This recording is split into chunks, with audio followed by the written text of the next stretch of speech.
ওয়াদাআকা রাব্বুকা ওয়া মা ক্বালা, আমি আল্লাহ আপনাকে ভুলে যাই নাই, আমি আল্লাহ আপনাকে কখনো ভুলতে পারি না। ওয়ালাল আখিরাতু খায়রুল লাকা মিনাল উলা, ওয়ালাল আখিরাতু খায়রুল লাকা মিনাল উলা।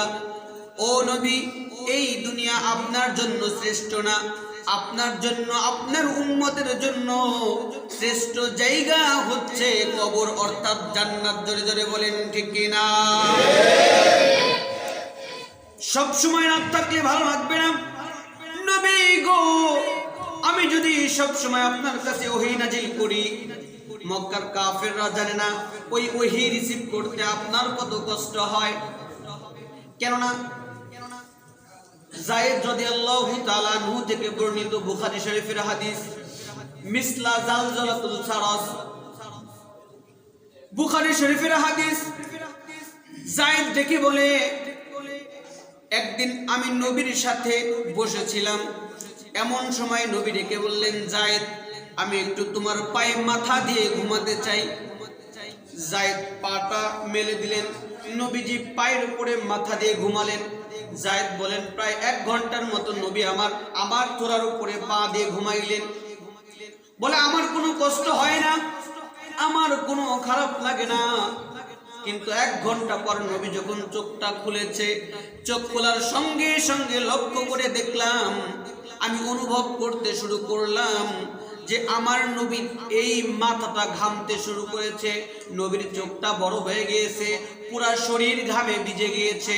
এরপরে আমি লক্ষ্য করে দেখলাম, আমি যায়েদের যে পাউটাকে নবী বালিশ বানিয়েছিল, এই পায়ের ভিতরের যে হাড্ডিগুলো আছে, আমি লক্ষ্য করে দেখলাম আমার পায়ের হাড্ডিগুলো মনে হচ্ছে এই হাড্ডির উপর দিয়ে একটা পাহাড় নামিয়ে দেওয়া হয়েছে। অর্থাৎ আমার উপরে একটা পাহাড় নামিয়ে দেওয়া হয়েছে, এমন ওজন হয়ে গেল, বার হয়ে গেল। আমি যায়েদের মনে হলো আমার পায়ের হাড্ডিগুলো ভেঙে চুরমার হয়ে যাচ্ছে। আমি সহ্য করতে পারলাম না, নবীকে আমি সরিয়ে দিলাম। একটু পরে নবীকে জিজ্ঞাসা করলাম, নবী গো, 1 ঘন্টা পায়ের উপর মাথা দিয়ে ঘুমাইলেন, কোনো কষ্ট হলো না? হঠাৎ করে 1 ঘন্টা পর আমি লক্ষ্য করে দেখলাম আমার পায়ের হাড্ডিগুলো ভেঙে চুরমার হয়ে যাচ্ছিল, খুব কষ্ট আমার হচ্ছিল। নবী, কারণটা কি? আপনার মাথায় এত ওজন হঠাৎ করে কেমনে করে হলো? নবী ডেকে বলে, যায়েদ, তোমার পায়ের যদি এই অবস্থা হয়, তাহলে আমার মাথার অবস্থা কেমন হয়েছে? বলে, কেন নবী, কি হয়েছে? বলে, যখন আল্লাহ আমার কাছে ওহী দিয়েছে, এই ওহী রিসিভ করতে এত কষ্ট আমাকে সহ্য করতে হয়। আল্লাহু আকবার বলে। অর্থাৎ তাহলে পাটা ছিল মাথার নিচে, পায়ের হাড্ডি যদি ভেঙে চুরমার হওয়ার মতো কষ্ট হয়, তাহলে নবীর ওহী রিসিভ করতে কেমন কষ্ট হয়েছে। আমার আল্লাহ এই ওয়াদুহা দিনের শপথ খেলেন, ওয়াল্লাইলি ইযা সাজা রাতের শপথ খেলেন। এই দিনের এবং রাতের শপথকে নবীকে বুঝাতে যাচ্ছেন, নবী, সব সময় যদি ওহী পাঠাই আপনার খুবই কষ্ট হয় এই ওহী রিসিভ করতে, কিন্তু আমি আল্লাহ আপনার এই কষ্ট আমি সহ্য করতে পারি না, এই জন্য ওহী বন্ধ রেখে আপনার বিশ্রামের ব্যবস্থা করে দিয়েছি। সুবহানাল্লাহ। আপনার এই ওহী কয়েকদিনের জন্য বন্ধ রেখে আমি আপনার বিশ্রামের ব্যবস্থা করে দিয়েছি। আমি আপনার উপর নারাজ হই নাই, কিন্তু ওয়ালাল আখিরাতু খায়রুল লাকা মিনাল উলা। এই কাফেররা আপনাকে গালি দেয়, আপনাকে রাজাকার বলে, এই কাফেররা আপনাকে জঙ্গি বলে, এই কাফেররা আপনাকে কবি বলে, এই কাফেররা আপনাকে জাদুকর বলে, এই কাফেররা আপনাকে যাই কিছু বলুক না কেন, যতই গালি দেখ না কেন, ওদের কথায় আপনি কান দেবেন না। ওয়ালাল আখিরাতু খায়রুল লাকা মিনাল উলা। আপনার জন্য রয়েছে পরম শান্তি, সেই শান্তির জায়গা হচ্ছে জান্নাত। কথা বলেন ঠিক কিনা? আমরাও যারা 5 ওয়াক্ত নামাজ পড়ি, আমরাও যারা মসজিদে আসি, আমরাও যারা নবীর সুন্নাত আদায় করি, আমাদের জীবনেও কষ্ট আছে না নাই? নাই। আমাদের জীবনেও কষ্ট আছে, আমাদের জীবনেও দুর্ভোগ আছে, আমাদের জীবনেও সমস্যা আছে। কিন্তু আপনি যখনই সমস্যায় পড়বেন, যখনই ডিপ্রেশনে পড়বেন, তখনই আপনি চিন্তা করবেন আপনাকে আমাকে পরীক্ষা করতেছেন, একজন বলেন তিনি কে? আল্লাহ। এখন আল্লাহ ডেকে বললেন, মা ওয়াদ্দাআকা রাব্বুকা ওয়া মা কলাম, আপনার রব আপনাকে ভুলে যায় নাই। ওয়ালাল আখিরাতু খায়রুল লাকা মিনাল উলা, কাফেররা আপনাকে কষ্ট দেবে, আপনি কষ্ট নেবেন না।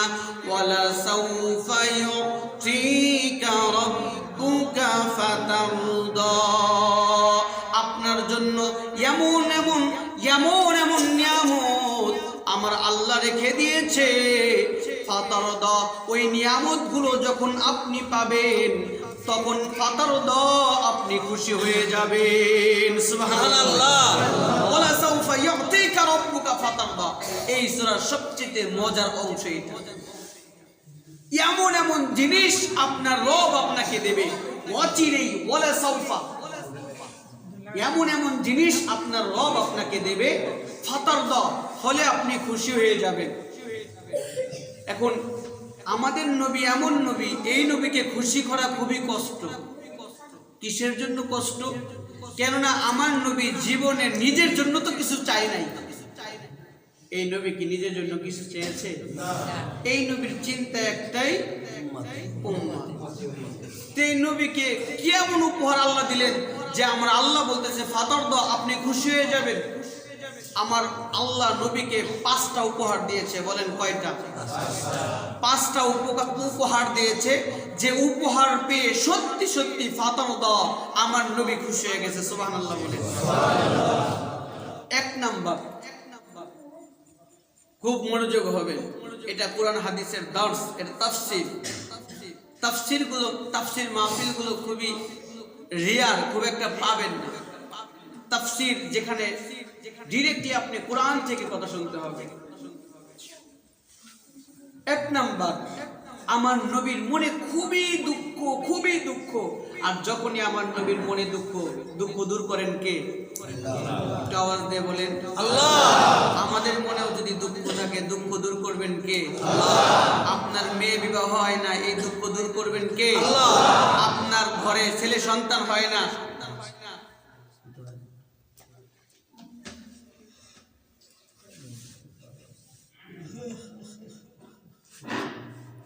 ঠিক হয়েছে না? আবার সমস্যা হবে। আমার মাথা তো মনে হয় একটু বড়।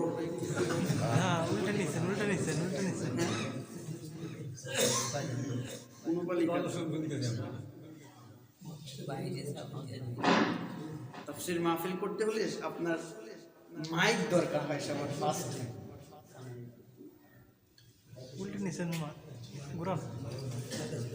খুবই কষ্ট।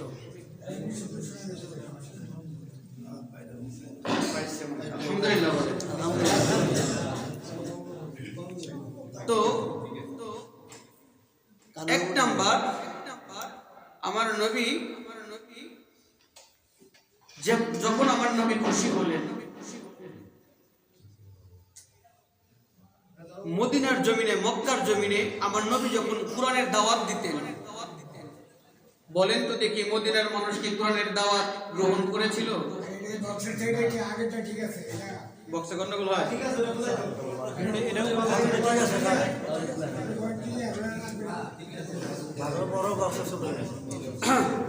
ওকে, আমিন বলেন। আমিন। আরে কি করে আমিন?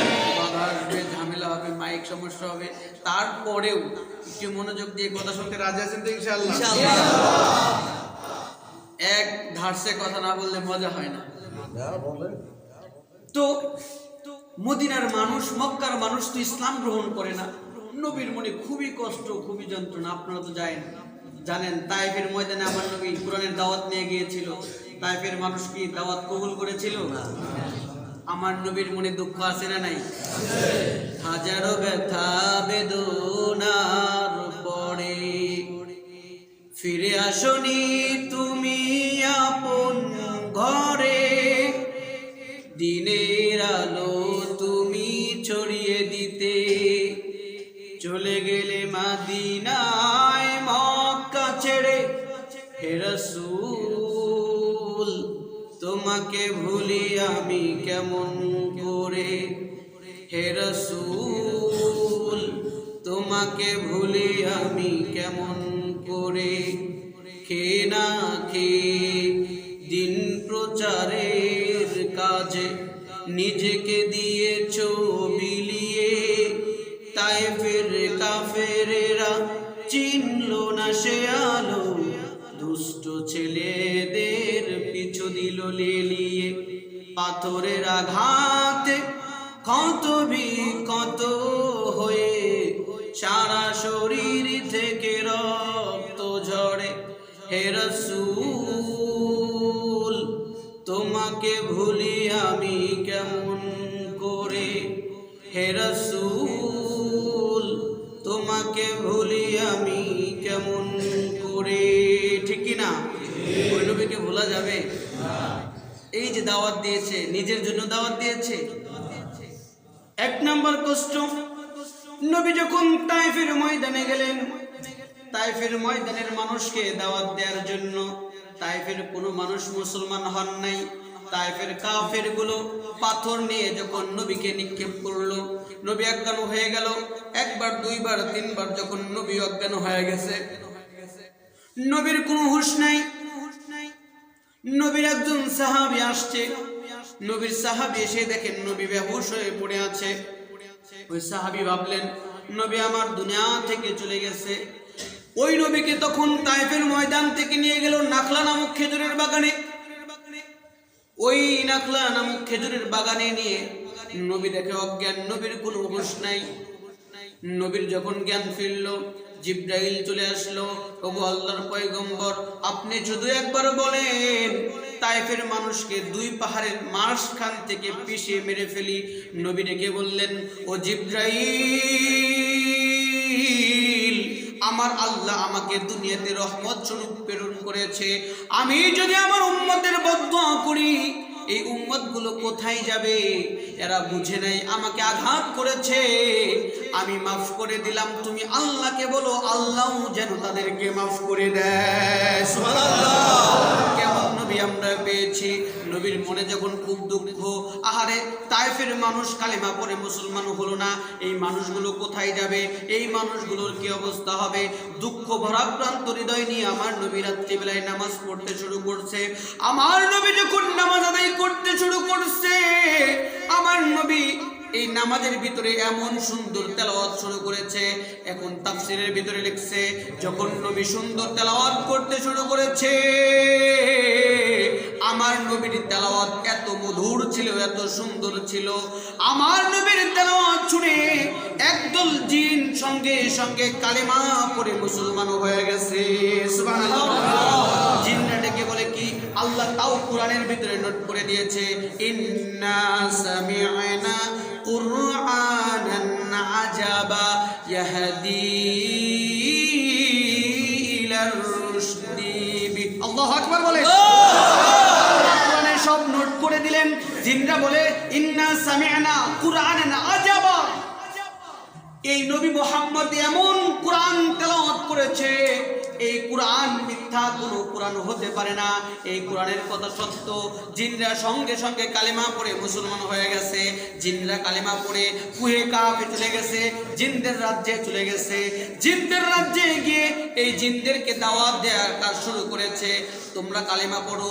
জিনদের রাজ্যে গিয়ে জিনরা কালেমার দাওয়াত দিতে শুরু করেছে। যখন জিবরাইল আসছে নবীর কাছে, ও নবী আপনি কেন কষ্ট পাচ্ছেন? আপনি কেন কান্না করতেছেন? আপনার দাওয়াতে এই মানুষগুলো, তায়েফের মানুষ কালেমা পড়ে নাই, তাতে কি হয়েছে? আপনার তেলাওয়াত শুনে একদল জিন কালেমা পড়ে মুসলমান হয়েছে। আমার নবী খুশি হয়ে গেছে। সুবহানাল্লাহ বলে। এটা ছিল এক নাম্বার খুশি।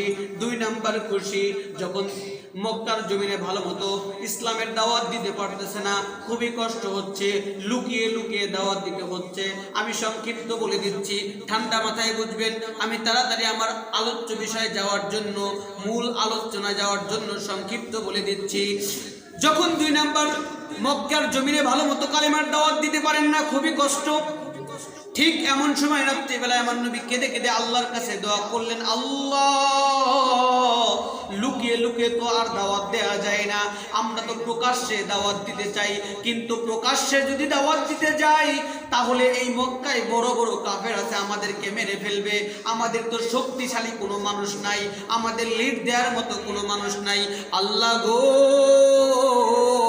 মক্কার জমিনে দুইজন মানুষ সবচাইতে শক্তিশালী, এই দুইজনের একজনকে তুমি মুসলমান বানিয়ে সম্মানিত করে দাও। একজনের নাম বলেছেন আবু জেহেল, 2 নম্বরে বলেছেন ওমর। আল্লাহর কাছে দোয়া করেছেন, আপনারা সবাই জানেন আল্লাহ ওমরকে কবুল করেছে। এসেছিল নবীকে হত্যা করার জন্য, যখন হত্যা করতে আসছে, যে তলোয়ার নিয়ে আসছে নবীকে হত্যা করার জন্য, তলোয়ারটা নবীর পাড়তলের ভিতরে ছেড়ে দিয়েছে। পাড়তলের ভিতরে ফেলে দিয়ে নবীকে ডেকে বলে, ও নবী, ইসলাম সত্য? বলে হ্যাঁ সত্য। এই কালেমা সত্য? বলে হ্যাঁ কালেমা সত্য। আল্লাহ সত্য? বলে হ্যাঁ আল্লাহ সত্য। ওমর রাদিয়াল্লাহু তাআলা তখন ডেকে বললেন, যেহেতু সত্য ধর্মের দাওয়াত আপনি দিচ্ছেন, সত্য রবের দাওয়াত আপনি দিচ্ছেন, তাহলে লুকিয়ে লুকিয়ে কেন দাওয়াত দিবেন? আজকে জোহরের নামাজের মাধ্যমে এই মক্কার জমিনে আমরা ইসলাম প্রকাশ্যে দাওয়াত দিতে শুরু করব। সুবহানাল্লাহ। ও নবী, আপনি আর লুকিয়ে দাওয়াত দিবেন না, আপনি আমার সাথে আসেন। আর আমি যে তলোয়ারটা নিয়ে আসছিলাম আপনাকে হত্যা করার জন্য, এই তলোয়ারটা আমার হাতে দেন। এই তলোয়ারটা এতদিন ইসলামের বিরুদ্ধে গিয়েছে, আজকে থেকে এই তলোয়ার ইসলামের পক্ষে কাজ করবে। ওমর হুঙ্কার দিয়ে দিল, ও মক্কার কাফেররা, তোমরা যারা তোমাদের মায়ের বুক খালি করতে চাও, যারা তোমার স্ত্রীদেরকে তোমরা বিধবা করতে চাও, যারা সন্তানদেরকে এতিম করতে চাও, তারা আমি ওমরের সাথে এসে যুদ্ধ করবা। আমরা মক্কার জমিনে এখন জোহরের নামাজ আদায় করব। ওমরের নেতৃত্বে যখন জোহরের নামাজ মক্কার জমিনে আদায় হলো, আমার নবী সালামটা ফিরালেন। ফিরানোর পরে ফতর দ আমার নবীর মনের ভিতরে একটা প্রশান্তি আসলেন, আমার নবী খুশি হয়ে গেলেন। সুবহানাল্লাহ। এটা ছিল 2 নম্বর কষ্ট। 3 নম্বর কষ্ট, মক্কার জমিনে আমার নবীকে মেরে আমার নবীকে মক্কা থেকে তাড়িয়ে দেয়া হলো, হিজরত করে মদিনায় যেতে হলো। সবাই আপনারা জানেন মক্কার মানুষ মানছে, মদিনার মানুষ কিন্তু ঠিকই মেনেছে। মদিনার মানুষ যখন মেনেছে, তখন তো সর্বপ্রথম মুসলমানদের কাবা ছিল বাইতুল মুকাদ্দাসের দিকে। নবীর মনে খুব আশা ছিল, আমি আমার মাতৃভূমি জন্মভূমি ছেড়ে এসেছি, কিন্তু মনটা চায় ওই কাবার দিকে ঘুরে নামাজ পড়ি। এই জন্য নামাজ পড়তেন। নামাজের পরে নামাজটা সালাম শেষ করেই আমার নবী আসমানের দিকে তাকাইতেন। হঠাৎ করে একদিন আসমানের দিকে তাকাইছে, সঙ্গে সঙ্গে আল্লাহ পাক রব্বুল আলামিন ওহী নাজিল করে দিয়েছে, নবী, আপনার মনের দুঃখ আমি বুঝি, আমি আল্লাহ আপনার দুঃখ দূর করে দিচ্ছি। আজকে থেকে পুরা বিশ্বের মুসলমানদের জন্য আমি ঘোষণা করে দিলাম, সকল যে যেখানেই থাকুক না কেন, সকলের কিবলা হচ্ছে পশ্চিম, সকলে এই কাবার দিকে ঘুরে নামাজ পড়বে। আজকে থেকে আপনিও আপনার জন্মভূমি কাবার দিকে ঘুরে নামাজ পড়বেন। সুবহানাল্লাহ। আমার নবী খুশি হয়ে গেলেন। 4th নাম্বার, নবী আমার যখনই বেজার হতেন তখনই আল্লাহ খুশি করতেন, কিন্তু 4th নাম্বারে আমার নবী বেজার হয়ে গেলেন। খুবই কষ্ট। নবীজির একটা স্ত্রী ছিলেন, সর্বপ্রথম স্ত্রী, মুসলমানদের মহিলাদের ভিতরে সর্বপ্রথম যিনি ইসলাম গ্রহণ করেছিলেন খাদিজাতুল কুবরা রাদিয়াল্লাহু তাআলা আনহা। তিনি জীবিত থাকাকালীন আমার নবী দ্বিতীয় কোনো বিবাহ করেন নাই। এই খাদিজাতুল কুবরা যেদিন মারা গেলেন, আমার নবী অসম্ভব ভালোবাসতেন খাদিজাতুল কুবরাকে। কেনই বা ভালোবাসবে না? কেনই বা ভালোবাসবে না? এই খাদিজাতুল কুবরা আমার নবীকে কিভাবে শাল্টার দিয়েছে। আহা, নবী যখন মার খেয়ে আসতেন, নবী যখন কষ্টে থাকতেন, যখনই ঘরে ঢুকতেন, খাদিজাতুল কুবরা ছিলেন খুব বিচক্ষণ একজন মহিলা। ঘরে আসার সঙ্গে সঙ্গে নবীকে তার কথার মাধ্যমে আপনি দিনের দাওয়াত দিচ্ছেন, আপনি সত্য নবী, আপনি আপসেট হবেন না। তাকে বুঝিয়ে বুঝিয়ে এমনভাবে করে দিতেন, আমার নবী ডেকে বলতেন, আমি যখন ঘরের ভিতরে ঢুকতাম সারাদিনের যত কষ্ট আছে এই খাদিজার মাধ্যমে আমার সব কষ্ট দূর হয়ে যেত। সুবহানাল্লাহ। আবার পরের দিন থেকে আমি নতুন দমে কাজ করতে পারতাম। তিনিও ছিলেন স্ত্রী, আর আজকে আমাদের ঘরেও স্ত্রী। আমার নবী ঘরে গেলে তার শান্তি খুঁজে পেত, আর এখন তো দেখা যায় ঘরের স্ত্রীদের যন্ত্রণায়, মা বোনদের যন্ত্রণায় পুরুষ মানুষ ঘর থেকে বাইরে থাকতে পারলে বাঁচে। কথা বলেন।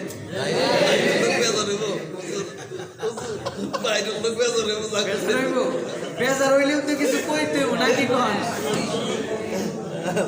এই স্বামীদেরকে অবজ্ঞা করার অন্যতম একটা মাধ্যম, সেই মাধ্যমটা হচ্ছে আপনি আর আমি সবচেয়ে বড় দায়। কিভাবে আপনি আমি বড় দায় জানেন?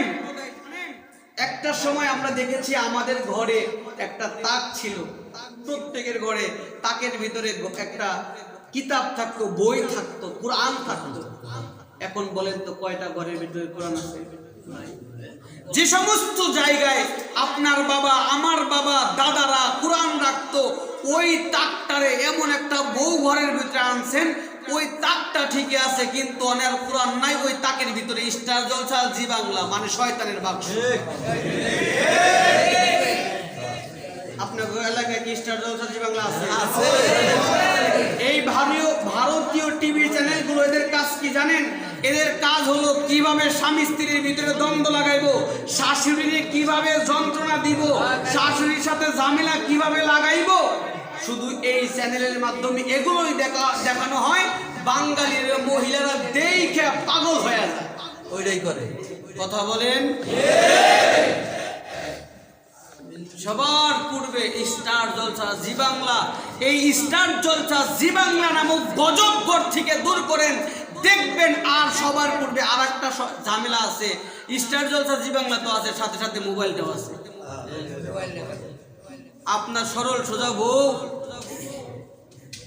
যখনই ঘরে আসতেন দেখতেন বউটা নয় কোরআন শরীফ পড়তেছে, নয় ভালো কিছু করতেছে, ওয়াজ শুনতেছে। বউটা খুব আবদার করছে, জানো না কি কি বলে, আমার মাটা অনেক দূরে থাকে, দেখি অনেকেই ভিডিও কলে দেখে দেখে কথা কয়, আমারে একটা ফোন কিনা দেও। এখন স্বামী চিন্তা করে বউটা তো আমার খুব ভালো বউ, খুব যত্ন সহকারে 2 মণ ধান আর গম আছে, 5 মণ বেয়েছে, ছোট মোটো একটা ফোন কিনা দেয়। এখন যে বউটা ঘরে ঢুকলেই দেখতো যে বই পড়ে, স্বামীর জন্য যত্ন সহকারে খাবার রান্না করে রাখছে, খাবার বাইরে রাখছে, পানি এনে রাখছে, ওই বউটা কিছুদিন পর পরিবর্তন, ঘরে ঢুকে দেয় খালি মোবাইল আর ভিডিও কলে কি কি দিন দেয়। ওরে বাবা, এই মোবাইলের ভিতরে সারা বিশ্ব আছে, আছে না নাই? এই মোবাইল আর টিভির মাধ্যমে আজকে আপনার আর আমার ঘরে অশান্তি বেশি। কথা বলেন।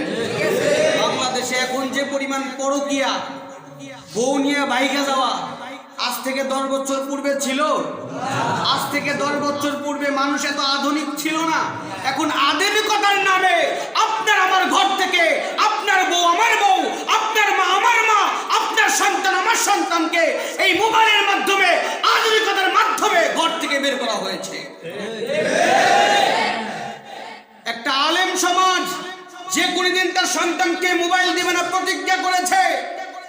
কিছুদিন পূর্বে যখন করোনা আসলো, এদেরকে আধুনিকতার নামে আধুনিক বানানোর জন্য বলল মোবাইলের মাধ্যমে ক্লাস করানো হবে, মোবাইল কিনে দেওয়া বাধ্যতামূলক এই ছাত্রদেরকে। কথা বলেন। এখন ছাত্রদেরকে মোবাইল কিনে দিয়েছে, এখন রাত 12টার পরেও ক্লাস, শুক্রবারেও ক্লাস। বাবা বলে যায়, মা কি করো? আপু ক্লাস করতেছি, এই যে এখানে কোচিং করাচ্ছে মোবাইল, ভালো ভালো করো। কথা বলেন। 2 দিন পরে দেখে সরল সোজা মেয়া কিচ্ছু চিনে না, কিচ্ছু জানে না, আর একটা হাত ধরে বেরিয়ে গেছে। এর অন্যতম কারণ হচ্ছে মোবাইল। আপনি আপনার সন্তানকে যদি বাঁচাতে চান, আপনার সন্তানের উজ্জ্বল ভবিষ্যৎ যদি আপনি দেখেন, তাহলে সন্তান থেকে দুইটা জিনিস আপনাকে কেড়ে নিতে হবে। এক নাম্বার হচ্ছে ছেলের কাছে অল্প বয়সে মোটর সাইকেল দেওয়া যাবে না। মোটর সাইকেল চিনেন? মোটর সাইকেল চিনেন তো? দুই নাম্বার হচ্ছে মেয়ের কাছে ফোন দেওয়া যাবে না, ছেলেদের কাছেও না। পড়াশোনার জামানা, তুমি পড়ালেখা করো, তোমার ফোন দিয়ে এত সমস্যা। এই ফোনের মাধ্যমে যত গুনাহ আর গুনাহ, কথা বলেন ঠিক কিনা? এই জন্য এগুলো থেকে ছেলে সন্তানকে হেফাজত রাখবেন, দূরে রাখবেন। যখনই এই স্টার জলসা জি বাংলা এই জিনিস ঘরে ঢুকেছে, তখন থেকে এই ঘরে অশান্তি আর অশান্তি, কথা বলেন ঠিক কিনা? মা খাদিজাতুল কুবরার কাছে যখন নবী আসতেন, নবী খুশি হয়ে যেতেন, নবীর ভালো লাগতো। আর আজকে মা তোমাদের কাছে গেলে আজকে আমাদের কি অবস্থা হয়? শুধু অশান্তি আর অশান্তি। হায়, আমার নবী তো ডেকে বলেছে মা বোনদেরকে ঘরে সাজার কথা, কিন্তু আজকালকার যুগে মা বোন কি ঘরের ভিতরে সাজে? কথা বলেন, রাগ করতেছেন আপনারা? মা বোনরা ঘরে সাজে না। কিন্তু আমার নবী বলেছে একজন মহিলা যখন একজন স্ত্রী যখন তার স্বামীর জন্য সাজবে, আর সাজার কারণে, সাজার পরে তার সৌন্দর্য দেখে একজন পুরুষ যদি হেসে দেয়, যে কয়টা দাঁত দেখা যাবে প্রত্যেকটা দাঁতের বিনিময়ে একটা করে কবুল হজের সব তার আমল নামায় লিখে দেওয়া হবে। আর ঘরের ভিতরে না সেজে বাহিরে গিয়ে যেভাবে সাজে, সাজের পর সাজ। কি বলেন, কি বলেন? আরে ভাই, বউ আপনার, সাজবো করে আপনার জন্য। দাওয়াত খাইবার যাইবো, পাড়ার মানুষ দেখবো, যুবকরা দেখবো, উনি সাইজা কাইজা কাপড়টা পড়ছে, সব মাশাআল্লাহ দেখা যায়। এ যুগে তো আবার পর্দাও আছে, এমন এমন বুরকা পরে রে ভাই, ওইটার সাথে না পড়া ভালো। কথা বলেন। আমি মাঝে মাঝে চিন্তা করি, এই সমস্ত মহিলা, এদের কি বাপ ভাই আর স্বামী নাই? থাকলে এরা করে কিভাবে? আপনি কি জানেন লা ইয়াদখুলুল জান্নাতা দায়ুস, দায়ুস জান্নাতে যাবে না। দায়ুস কারা জানেন? দায়ুস হচ্ছে তারা যাদের মা আছে, যাদের ছোট বোন আছে। এই বোনটা কি করে না করে, কি কাপড় পরে না পরে, এ জাহান্নামের দিকে যাচ্ছে, আপনি বাধা দিচ্ছেন না। সে বেপরদাভাবে চলতেছে, পরপুরুষের সাথে কথা বলতেছে, আপনি বাধা দিচ্ছেন না। আপনার বউ অন্যের সাথে হি করে কথা বলতেছে, আপনি বাধা দিচ্ছেন না। আপনি একটা দায়ুস, আপনি একটা দায়ুস। আপনাকে বাধা দিতে হবে, ঠেকাতে হবে। এই জন্য নিজের মা বোনদেরকে বলবো, আপনি আপনার স্বামীর জন্য সাজবেন, কবুল হজের সওয়াব দেবেন কে? আল্লাহ। তো খাদিজাতুল কুবরা,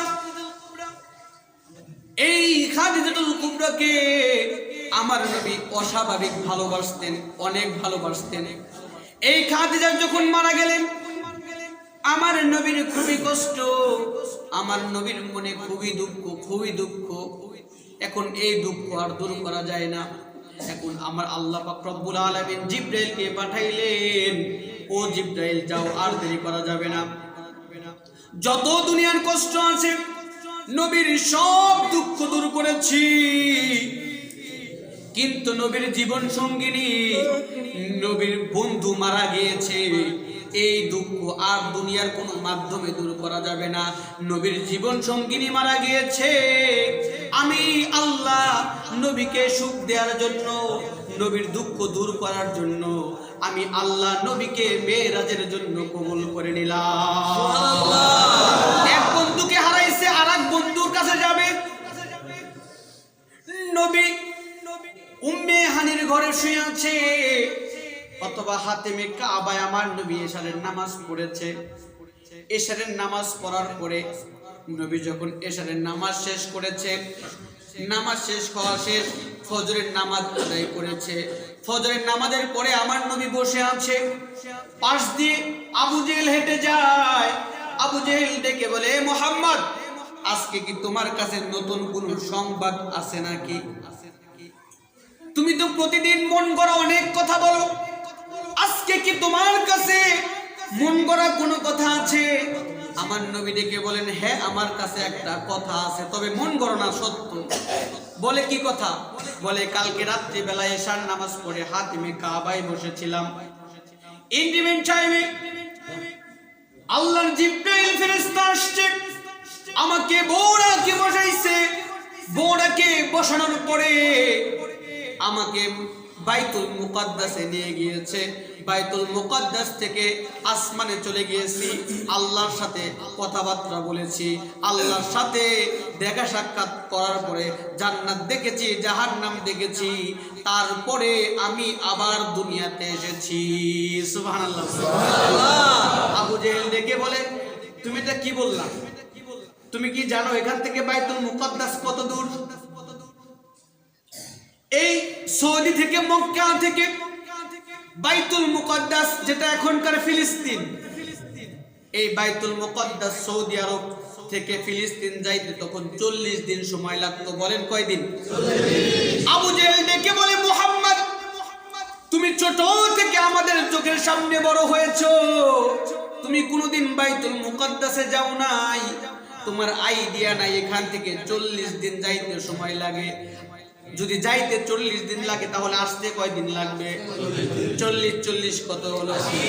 আবু জেহেল ডেকে বলে, মুহাম্মদ তুমি যে বললা 80 দিনের পর তুমি এক রাতে পানি দিছো, আসমান বের করে উপরে যাওয়ার কথা, 80 দিনের পথ যে তুমি এক রাতে পানি দিলা, এমন মিথ্যা কথা বললা, এই কথা কি তুমি সবার সামনে বলতে পারবা? নবী মুহাম্মদ ডেকে বলে, চাচা সত্য, যেটা সত্য একজনের সামনেও বলা যায়, আবার হাজার মানুষের সামনেও বলা যায়, আমি সবার সামনে কথা বলতে পারবো। আবু জেহেল দৌড়ে চলে গেছে। ও মক্কার মানুষ, ও কোথায় আবু বকর, কোথায় ওমর, কোথায় মুসলমান যারা হয়েছো, জলদি করে তোমরা আসো। কেন, কোথায় যাব? বলে, আমি এতদিন বলেছি মুহাম্মদ পাগল। নাউজুবিল্লাহ বলেন। আমি বলেছি মুহাম্মদ পাগল, তোমরা বলেছো প্রমাণ দাও। মুহাম্মদ যে পাগল, আজকে আমার কাছে তার প্রমাণ আছে। মুহাম্মদ যে মিথ্যাবাদী, আমার কাছে প্রমাণ আছে। মুহাম্মদ পাগল আর মিথ্যাবাদী যদি প্রমাণ নিতে চাও, তাহলে তোমরা সবাই আমার সাথে আসো। সব মানুষ আসছে। নবীকে ডেকে বলে, নবী, ও মুহাম্মদ তুমি এখন বলো। নবী বলতেছে, হ্যাঁ এই কাহিনী, এক রাতে বাইতুল মুকাদ্দাসে গিয়েছি, বাইতুল মুকাদ্দাস থেকে আল্লাহর আরশ থেকে আবার আমি এখানে এসেছি। যখন এই কথা বলেছে, সব মুসলমানদের কি ঈমান সমান? সব মুসলমানদের ঈমান কিন্তু সমান না। কিভাবে? সব মুসলমান এক নয়। কেননা এই যে কোরআনের কথা আপনারা শুনতেছেন, কারো ভালো লাগতেছে, আবার কারো বেজত লাগতেছে। কথা বলেন ঠিক না? আল্লাহর বন্ধু যারা, আল্লাহর কোরআনের বন্ধু যারা, কোরআনের কথা শুনলে তাদের ভালো লাগে, কিন্তু কোরআনের শত্রু যারা, এই কোরআনের কথা শুনলে গায়ে আগুন ধরে কি ধরে না? তো নতুন মুসলমান সবার ঈমান তো এক না। যারা নতুন কিছু মুসলমান, তাদের ভিতরে কেমন যেন একটু ঝামেলা শুরু হয়ে গেছে। হুজুর এটা কি বলবো? নবী মুহাম্মদ এই কথাটা কেন বলতে হবে? এক রাত্রে 80 দিনের পথ কেমনি পাড়ি দিল? এটা একটু বেশি হয়ে গেল। এখন যদি প্রমাণ দিতে না পারে, তাহলে তো নবী মুহাম্মদ লজ্জিত হয়ে যাবে, তার সাথে আমরাও লজ্জিত হয়ে যাব। সব মানুষ একত্রিত হয়েছে, ইজ্জতের একটা বিষয়। এখন কিছু কিছু নতুন মুসলমান, তাদের ভিতরে কেমন যেন সংখ্যা দেখা দিচ্ছে। এটা তো সম্ভব না, কিন্তু সব অসম্ভব যিনি সম্ভব করতে পারেন তিনি কে? আল্লাহ। এখন তাদের ভিতরে যখন সংখ্যা দেখা দিয়েছে, আবু জেহেল আবু বকরের কাছে গেছে। আবু বকর, খুব তো তুমি প্রথমে মুসলমান হয়েছিল, পাগলটারে চিনো নাই, দেখো এখন কি অবস্থা, আমি যে কইছি বিশ্বাস করো নাই। আবু বকর নবীর কাছে গেছে, নবী আপনি যে কথাটা বলেছেন আমি জানি, আমি ছোট থেকে আপনার সাথে চলেছি, আমি জানি আপনি কোনো দিন এই মক্কা থেকে আপনি ওই বাইতুল মুকাদ্দাস ফিলিস্তিনে আপনি যান নাই, ওই সম্পর্কে আপনার ধারণা নাই। 40 দিন যাইতে 40 দিন আসতে সময় লাগে। যদিও এই কথা ঠিক, এক রাতে পাড়ি দেওয়া সম্ভব না, এটা যথেষ্ট যুক্তি দরকার, প্রমাণ দরকার, দলিল দরকার। কিন্তু নবী মুহাম্মদ আপনি শুনে রাখেন, আবু বকর নরম মানুষ, সমস্ত কাফেরদের উদ্দেশ্যে ভাষণ দিয়ে দিলেও আমার নবী মুহাম্মদ যেহেতু বলেছে, আমার নবী এই হাতেমে কাবা থেকে ফিলিস্তিনে গিয়েছে, বাইতুল মুকদ্দাসে গিয়েছে, আমার নবী বলেছে এটা 100% সত্য কথা, প্রমাণ লাগবে না, দলিল লাগবে না, আমি আবু বকর প্রমাণ দলিল ছাড়াই বিশ্বাস করে নিলাম। যখন এই কথা বলেছে সেই দিন থেকে আবু বকরের নাম হয়েছে সিদ্দিক। সুবহানাল্লাহ। আবু বকর আজকে থেকে তুমি সাধারণ আবু বকর না, আজকে থেকে তুমি আবু বকরের সিদ্দিক, তুমি সত্যবাদী। আল্লাহু আকবার বলেন। তারপরে এখন আবু বকর ডেকে বলতেছে, নবী যেহেতু আমরা বিশ্বাস করে নিয়েছি, কিন্তু কিছু কিছু লোক আছে, কাফেররা আছে, এরা তো বিশ্বাস করতেছে না। নবী যদি আপনি বিস্তারিত ঘটনাটা খুলে বলতেন তাহলে আমাদের বিশ্বাস করা সহজ হতো। আমরাও বিশ্বাস করি কি করি না? আমাদের দলিল লাগবে, প্রমাণ লাগবে, আমাদের সায়েন্স লাগবে, আমাদের কোনো কিছু লাগবে না। আমার নবী বলেছে, আমরা বিশ্বাস করি, সত্য বলেছে। কথা বলেন ঠিক কি না? জান্নাত আছে না নাই? আছে। জাহান্নাম আছে না নাই? আছে। ওই জান্নাতে ভালো কাজ করলে যাবে, খারাপ কাজ করলে জাহান্নামে যাবে। মানেন কি মানেন না? তাহলে তো সবাই মানেন, তাহলে ভালো কাজ করার দরকার আছে না নাই? এখন নবী বলতেছে তাহলে শুনো, তাহলে শুনো আমি কি কালকে রাতে কি হয়েছে আমার সাথে। আমি যখন এখানে বসেছিলাম, হঠাৎ করে আমার মনটা খারাপ, খাদিজাতুল কুবরা মারা গিয়েছে। হাতেমে কাবা থেকে একজন জিবরাইল আসছে, জিবরাইল এসে তার সাথে একটা বাহন নিয়ে আসছে, এটার নাম হচ্ছে বুরাক। কি বলে? বুরাক বলে। আমাকে ওই বুরাকে বসতে বললো, কিন্তু আমি তো বসতে পারলাম না, কেমন কেমন যেন লাগলো। আমি জিজ্ঞাসা করলাম কোথায় যাব, বলো আমাকে। জিবরাইল ডেকে বললেন, নবী মুহাম্মদ আপনি চিন্তা করবেন না, আপনি যেহেতু হাবিব, আপনাকে খুশি করার দায়িত্ব আল্লাহ। আপনি কয়েকদিন ধরে খুব আপসেট, আপনার মনে খুব দুঃখ, আল্লাহ আপনার দুঃখ দূর করার জন্য আল্লাহর মেহমান, আল্লাহ আপনাকে দাওয়াত দিয়েছে, আল্লাহর কাছে যেতে হবে। সুবহানাল্লাহ বলে। বলে তখন আমি বুরাকে উঠে বসলাম। আর ওই বুরাকের পাওয়ারটা কেমন? বলে ওই বুরাকের পাওয়ার এমন, বুরাক যখন পা দেয়, এই বুরাকের এমন স্পিড, এই যে আমরা কারেন্টটা দেখি না, এই কারেন্টের স্পিড কত জানেন? সেকেন্ডে 80,000 মাইল। কত হাজার? 80,000। 80,000 মাইল সেকেন্ডে। কত রেঞ্জে যায় ওই বুরাক। নবী মুহাম্মদ আপনার হাদিসের ভিতরে আসছে যে আপনার ওই বুরাকের এমন পাওয়ার ছিল, এমন পাওয়ার ছিল যে এক চোখ বুঝে মক্কায় পা দিয়েছে একটা, আর এক পা গিয়ে আপনার বাইতুল মুকদ্দাসে গিয়ে পৌঁছে গেছে। অর্থাৎ এক ধাপে 40 দিনের পর এই বুরাক পাড়ি দিতে পারবে। যেটা গবেষণা করে দেখা যায়, এই এখনকার জামানায় এই আপনার কারেন্টের যে গতি, তার চাইতেও পাওয়ারফুল গতি ওই বুরাকের। সুবহানাল্লাহ বলে। এমন গতি ওই পাওয়ার বুরাকের। বলে আমি যখন বুরাকে উঠলাম, বুরাকে ওঠার পরে আমাকে নামায় দেওয়া হলো। আমাকে নামাই দিছে কোথায়? আমাকে বাইতুল মুকদ্দাসে নামাই দিছে। এখন ওই মসজিদের ভিতরে বাইতুল মুকদ্দাস দুনিয়াতে আছে না নাই? এখন আছে না নাই?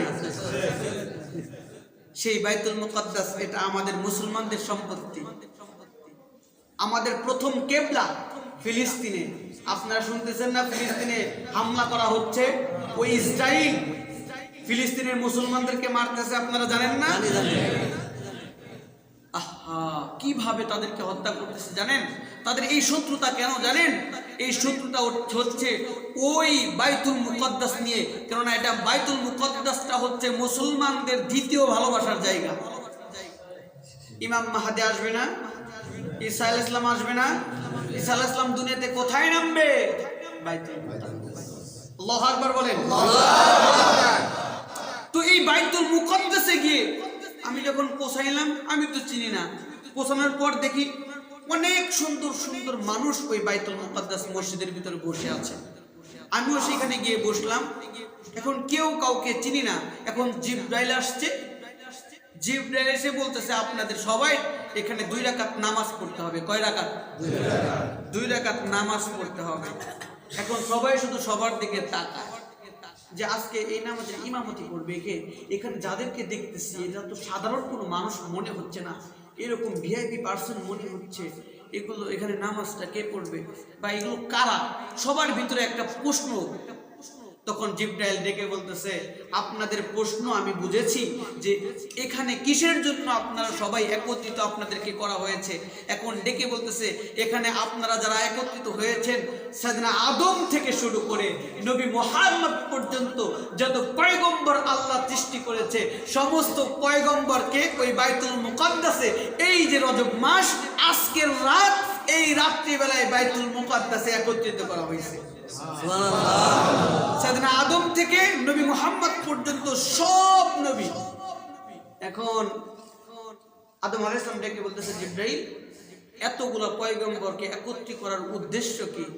ডেকে বলতেছে, সব পয়গম্বরকে উদ্দেশ্য এখানে ডাকার উদ্দেশ্য হচ্ছে আপনাদের পয়গম্বরদের পয়গম্বর সাইয়্যিদুল মুরসালিন খাতামুন নবিয়্যিন রাহমাতাল লিল আলামিন নবী মুহাম্মদুর রাসূলুল্লাহ সাল্লাল্লাহু আলাইহি ওয়াসাল্লামকে আপনাদের মাধ্যমে এখানে সুস্বাগতম করা হবে, আপনাদের মাধ্যমে সংবর্ধনা দেওয়া হবে। তারা সবাই বুঝতে পারছে যে এখানে নবী মুহাম্মদ কোনটা, কারণ নবী মুহাম্মদের চেহারা দেখে আল্লাহু আকবার হয়ে গেছে, সবাই তাকিয়ে আছে, তাহলে এই সেই নবী মুহাম্মদ। এখন বলতেছে, এখন বাকি কথা খুব পরে হবে, এখন 2 রাকাত নামাজ পড়তে হবে। এখন আমাদের নবী বিনয়ী নবী, আমাদের নবী নিচের দিকে বসে আছে। এখন সবাই শুধু সবার দিকে তাকায়, নামাজের ইমামতি করবে কে? যেখানে বাবা থেকে শুরু করে সমস্ত পয়গম্বর। বলেন তো ওই নামাজের কাতার কি কম দামি না বেশি দামি? আল্লাহু আকবার! কত বড় নামাজের ইমামতি কে করবে? একবার আদমের দিকে তাকায়, ওর দিকে তাকায়, সের দিকে তাকায়। আদমকে সবাই বলে, তাহলে আপনি তো জাতির পিতা, আপনি প্রথম মানুষ, আজকে ইমামতি আপনি করেন। আদম ডেকে বলতেছে, ঠিক আছে, আমি তো জাতির পিতা, প্রথম মানুষ, আমার সব ঠিক আছে, কিন্তু মাঝে মাঝে পিতার চাইতেও সন্তানের সম্মান বেশি হয়ে যায়। আজকে আমাকে উদ্দেশ্য করে এখানে একত্রিত করা হয় নাই, এখানে আমারও ইমাম, আমারও নবী সাইয়্যিদুল মুরসালিন, এই নবীদের নেতা এখানে আছে নবী মুহাম্মদ। ইমামতি যদি কেউ করে তাহলে সেই নবী মুহাম্মদই করবে। আল্লাহু আকবার! যখন দেখে কেউ করে না, জিবরাইল আসছে, নবীর হাতটা ধরছে, নবী উঠেন, লাজুক নবী, লজ্জা অহংকার নাই, দেমাক নাই, নবীকে হাতটা ধরে ইমামতি আপনি করবেন সিদ্ধান্ত দিয়েছেন কে? আল্লাহ। আওয়াজ দিয়ে বলেন আল্লাহ। আল্লাহ সিদ্ধান্ত দিয়েছে। নবী নামাজ পড়েছে, নামাজ পড়ার পর সব নবীদের সাথে সাক্ষাৎ হয়েছে, দেখা সাক্ষাৎ করে নবী মুহাম্মদ বর্ণনা করে, সেখান থেকে আমার মেয়ারাজ শুরু হলো। আমাকে সেখান থেকে বুরাকের মাধ্যমে নিয়ে যাওয়া হলো। এখনকার মেডিকেল সায়েন্স বলে, আপনার এখনকার বৈজ্ঞানিক বলে যে এই যে প্রথম আসমানগুলো আছে বা এই মাধ্যাকর্ষণ শক্তি, গ্র্যাভিটি শক্তি, যেখানে নিউটন আবিষ্কার করেছিল যে তার একটা সূত্র, আপেলের সূত্রটা আছে না, উপর দিকে না গিয়ে নিচের দিকে যায় কেন? এরকম একটা সূত্র আছে না যুবকরা? কেন যায়? মাধ্যাকর্ষণ শক্তি। এই মাধ্যাকর্ষণ শক্তিটা কি, এটা বের করে কিভাবে নবী মুহাম্মদ গেল? তখন এই কিছু সায়েন্টিস্টরা গবেষণা করে দেখলো যে একটা কারেন্ট, এখন তো মাধ্যাকর্ষণ শক্তি বের করে রকেটগুলো আসমানে যাচ্ছে কি যাচ্ছে না, চাঁদে যাচ্ছে কি যাচ্ছে না। আগের যুগে যেতে পারতো, এখন যেতে পারে কি পারে না? এই জন্যই তো বলে বৈজ্ঞান যত আপনার হবে, কি বলে, বৈজ্ঞান যত উন্নত হবে ইসলাম বোঝা তত সহজ হবে। সুবহানাল্লাহ বলে। এখন আপনার চাঁদে রকেট পাঠানো হচ্ছে, রকেট কিভাবে যায়, অর্থাৎ রকেট এভাবে যায়, সেকেন্ডে যদি একটা রকেটের গতি মাইল মাত্র 80 কিলোমিটার থাকে, তাহলে ওই গ্র্যাভিটি শক্তি ভেদ করতে পারে। আমি আগেই বলেছি ওই বুরাকের শক্তি 80 মাইল ছিল না, 80,000 মাইল ছিল। সুবহানাল্লাহ। ওই বুরাক এই গ্র্যাভিটি শক্তি এমনি এমনি পার করে চলে যাবে। তো নবী যখন এই গ্র্যাভিটি শক্তি পার করে আসমান, প্রথম আসমান, দ্বিতীয় আসমান, এভাবে ভেদ করে যেতে লাগছে, গ্র্যাভিটি শক্তি ভেদ করে যখন আমার নবী যেতে লাগছে, হঠাৎ করে আমার নবী বলে যে আমার মনে হলো যে আমি জান্নাতের খুব কাছে চলে আসছি। কিসের কাছে? আপনাদের কষ্ট হচ্ছে নাকি? সারা রাত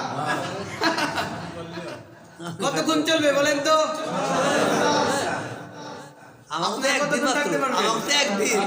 প্রতিদিন হয় না, একদিনই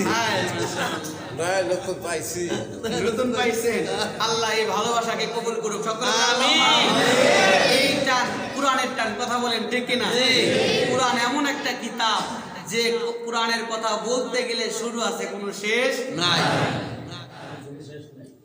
একটা কথা মনে পড়ছে, 2 মিনিটে যদি অনুমতি দেন বলে দেন। তাহলে এটা আপনারা মনে রাখবেন, যখন মেরাজে যাচ্ছিল, ওইটা আপনাকে মনে রাখার জন্য বলতেছে। আর যে কথাটা মনে পড়ছে একটু পরে বলি।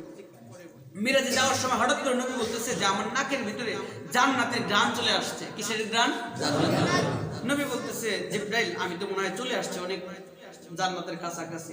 এখন জিবরাইল ডেকে বলতেছে নবী না, জান্নাত এখান থেকে আরো অনেক দূর, আসমা আপনার আল্লাহর আরশি তো অনেক দূর। বলে তাহলে আমি এখানে, ওই বুরাকটা সেই দিন 3টা জায়গায় বিশ্রাম নিয়েছিল। প্রথম যখন বিশ্রাম নিয়েছে নবী সেখানেই জান্নাতের ঘ্রাণ নেই। নবী বলতেছে না, আমি এখানে জান্নাতের ঘ্রাণ পাচ্ছি, এখানেই জান্নাত হবে, এত সুন্দর ঘ্রাণ। তখন জিবরাইল ডেকে বলছে নবী না না, এটা জান্নাতের ঘ্রাণ ঠিক আছে, কিন্তু এখান থেকে আরো অনেক দূর। বলে কত দূর? বলে অনেক দূর। বলে তাহলে এত দূর থেকে জান্নাতের ঘ্রাণ আমার নাকে কেন আসে? এখন জিবরাইল বলতেছে যদি এই কথা কইতে চাই অনেক সময় লাগবে, আপনাকে তো আল্লাহ 1 রাতের মেহমান বানাইছে। 1 রাতে যদি এই ঘটনা কই সময় একটু বেশি লাগবে, আপনার সময় অপচয় হবে, থাক আপনি পরে একদিন এই ঘটনা শুনেন। এখন যখন এই কথা বলছে পরে একদিন শুনেন, কিন্তু মানুষ এদের একটা আপনার কি বলে, এদের একটা স্বভাব আছে, সেই স্বভাবটা হচ্ছে তাড়াহুড়া। তাড়াহুড়া আছে না নাই? নবীর মনের ভিতরেও কেমন যেন ঘটনাটা শোনার জন্য মনটা ব্যাকুল হয়ে আছে।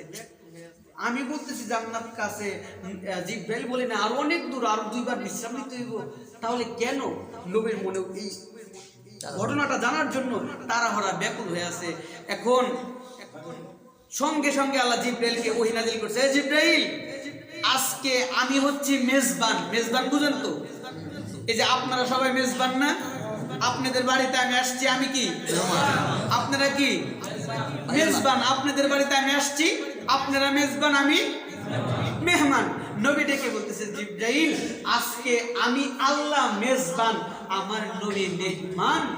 তো মেহমান আবদার করছে আর আমি মেজবান রাখবো না, এটা কি হয়? নবী আপনি বলে দেন, রাতের চিন্তা আপনার করতে হবে না।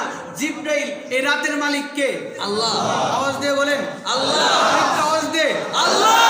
আল্লাহ আল্লাহ বলো মুমিন, আল্লাহ আল্লাহ বল, বলেন না আল্লাহ আল্লাহ বলো মুমিন, আল্লাহ আল্লাহ বলো, আল্লাহ আল্লাহ বল মুমিন, আল্লাহ আল্লাহ বল, আল্লাহ আল্লাহ বল মুমিন, আল্লাহ আল্লাহ বল। ঈমান নিয়ে আমল করে, ঈমান নিয়ে আমল করে সঠিক পথে চল, আল্লাহ আল্লাহ বল রে মুমিন, আল্লাহ আল্লাহ বল। মারহাবা বলেন আল্লাহ বল। মাইক না থাকার কারণে আমি যে একটু টেনে টেনে কম বলছি, সুর কম দিচ্ছি, কষ্ট হচ্ছে নাকি? বুঝতেছেন তো? আমি একটু গলা একটু হলে বাঁচানোর চেষ্টা করতেছি, কেননা প্রতিদিন তো বুঝেন আপনাদের মতো আরো অনেক বড় বড় প্রোগ্রামগুলো থাকে, যে কারণে আপনারা কষ্ট পাবেন না। আমি একটু সাধারণভাবে বলার চেষ্টা করতেছি, যেহেতু মাইকটা ওইভাবে সেট আপ নাই। তো বলে আল্লাহ বলতেছে জিবরাইল নবী যেহেতু শুনতে চাইছে, তুমি আর দেরি করো না, শোনায়া দাও। রাতের চিন্তা তোমাকে করতে হবে না। রাতের চিন্তা কার কাছে? আল্লাহ। রাত কার গোলাম? আল্লাহ। দিন কার গোলাম? আল্লাহ। আগুন কার গোলাম? আল্লাহ। ওই আগুনের শক্তি আল্লাহ দিয়েছে পুরানোর, কিন্তু আল্লাহ যদি চায় আগুনকে যদি বলে তুই পুরাইস নে, আগুন কি পুরাইতে পারে? সাইয়েদনা ইব্রাহিম আলাইহিস সালাম তাকে আগুনের ভিতরে ফেলা হয়েছিল কি হয় নাই? তো দিন কার গোলাম? আল্লাহ। রাত আল্লাহ। জিবরাইল রাতের দিকে তাকাইতে হইব না, আমার নবী আবদার করছে তুই বলে দে। এখন নবী ডেকে বলতেছে তাহলে শুনেন। বলে কি? বলে আপনার পূর্বে দুনিয়াতে একজন নবী আসছিল, সেই নবীর নাম হচ্ছে সাইয়েদনা মূসা আলাইহিস সালাম। কি? মূসা আলাইহিস সালাম। তো এই মূসা আলাইহিস সালাম যখন কোরআনের দাওয়াত দিতেন, এই মূসা আলাইহিস সালামের জামানায় একজন লোক ছিল, যে লোকটা ছিল কাফের, নিজেকে দাবি করত আনা রব্বুকুমুল আলা, আমি সবচেয়ে বড় খোদা, আমার উপরে আর কোনো রব নাই। তার নাম হচ্ছে ফিরআউন। কি ছিল? ফেরাউন। যুগে যুগে মুসা ছিল ইসলামকে টিকিয়ে রাখার জন্য, কিন্তু ফেরাউন ইসলামকে ধ্বংস করতে চেয়েছে। ইসলাম ধ্বংস হয়েছে না? ইসলাম আছে না নাই? আবু জেহেল আসছিল কোরআনকে মিটিয়ে দেওয়ার জন্য, ইসলামকে মিটিয়ে দেওয়ার জন্য। ইসলাম আছে না নাই? আবু জেহেল ইসলাম নিয়ে, এই ইসলাম নিয়ে ষড়যন্ত্র করেছিল। ইসলাম আছে না নাই? আবু জেহেল আছে না নাই? আবু লাহাব আছে না নাই? ইসলাম আছে না নাই? ইসলাম ছিল, আছে, ভবিষ্যতেও থাকবে। কিন্তু ইসলাম নিয়ে যারা মারামারি করে, ইসলামের কথা যারা বলে, তাদের গলায় যারা ফাঁসির রশি জ্বালায়, তারা ইসলাম থাকবে কিন্তু তারা থাকবে না। যুগে যুগে ইসলাম ছিল, আছে, সামনেও থাকবে। যারা ইসলামের পক্ষে থাকবে তাদের নাম ওমরের খাতায় থাকবে, যারা ইসলামের পক্ষে থাকবে আবু বকরের খাতায় থাকবে, যারা ইসলামের পক্ষে থাকবে মূসা আলাইহিস সালামের খাতায় থাকবে। ইতিহাস তাদেরকে সোনার ছেলে হিসাবে ঘোষণা দেবে। কিন্তু ইসলামের বিরুদ্ধে গেলে চাঁদাবাজ প্রমোট যারা করবে, ইসলামের বিরুদ্ধে যারা করবে, দর্শনকে প্রমোট যারা করবে, ওই লেনিন আর কার্ল মার্ক্সের ধর্ম যারা বাস্তবায়ন করার চেষ্টা করবে, তারা ফেরাউনের মতো ধ্বংস হয়ে যাবে। তাকবীর! নারে তাকবীর! আল কোরআনের আলো! নারে তাকবীর! তো ওই ফেরাউন নিজেকে দাবি করতো আনা রব্বুকুমুল আলা, আমি সবচেয়ে বড় খোদা, আমার উপরে কোনো খোদা নাই। দেখেন তো কি বিপদ! একটা সাধারণ মানুষ সে দাবি করতো কি? আনা রব্বুকুমুল আলা, আমার উপরে কোনো রব নাই। কিন্তু ওই ফিরআউনের ঘরে দুইটা মহিলা ছিল যারা মুসলমান। এত বড় খোদা সে নিজেও জানতো না। সুবহানাল্লাহ বলেন। আর আমরা পানির নিচে কি করি কেউ জানে না, কে জানে? গভীর রজনীতে আমরা কি করি কেউ জানে না, কে জানে? আমাদের মনের ভিতরে কি আছে না নাই কেউ জানে না, কে জানে? সব কিছু আল্লাহ জানে। কিন্তু ফিরআউন নিজেকে দাবি করতো আনা রব্বুকুমুল আলা, কিন্তু তার ঘরের ভিতরে দুইজন মহিলা মুসলমান। এই ফিরআউন সেই খবর রাখতো না। একজনের নাম ছিল তার সহধর্মিনী, তার নাম আসিয়া। জানেন নাকি সবাই? আসিয়ার কথা আপনারা জানেন, কিন্তু আমি আসিয়ার কথা যা বলবো না। দেখেন তো কোনোদিন শুনছেন কিনা আসিয়ার এই ফিরআউনের ঘরের ভিতরে ফিরআউনের একজন খাদ্যমন্ত্রী ছিল। এই খাদ্যমন্ত্রীর একজন স্ত্রী ছিল, তার নাম মাস্তা। কি ছিল বলেন? তার নাম ছিল মাস্তা। এই মাস্তা ছিল মুসলমান আর আসিয়া ছিল মুসলমান। ফিরআউন সেই খবর জানতো না, ফিরআউনের সেই খবর ছিল না। জিবরাইল দেখে বলে, নবী, ফিরআউন দাবি করতো আনা রব্বুকুমুল আলা, আমি সবচেয়ে বড় খোদা, আমার উপরে আর কোনো খোদা নাই। কিন্তু এই মাস্তা তাদেরকে মানতো না। মাস্তা, এই ফিরআউনের ঘরে একটা পালিত মেয়ে ছিল। এই পালিত মেয়ের দাসী হিসাবে ওই মাস্তাকে রাখা হয়েছিল। মেয়েদের মাথার বড় বড় চুল, এই চুলগুলো মাঝে মাঝে এসিয়ে দিতে হয় না? একদিন ওই দাসী এই চুলগুলো এসিয়ে দিচ্ছে, বেনি করে দিচ্ছে। হঠাৎ করে এই দাসীর হাত থেকে জিবরাইল কিন্তু এই ঘটনা নবী মুহাম্মদকে শোনাচ্ছে। বলে, যখন এই চুলে বেনি করে দিচ্ছিল, হাত থেকে চিরুনিটা যখন নিচে পড়ে গিয়েছে, মাস্তা তো মুসলমান, মুসলমান যে কোনো কাজ করার পূর্বে কার নামে করে? আওয়াজ দিয়ে বলেন, কার নামে? হাত থেকে যখন চিরুনিটা পড়ে গিয়েছে, চিরুনিটা উঠাইছে, বিসমিল্লাহির রাহমানির রহিম।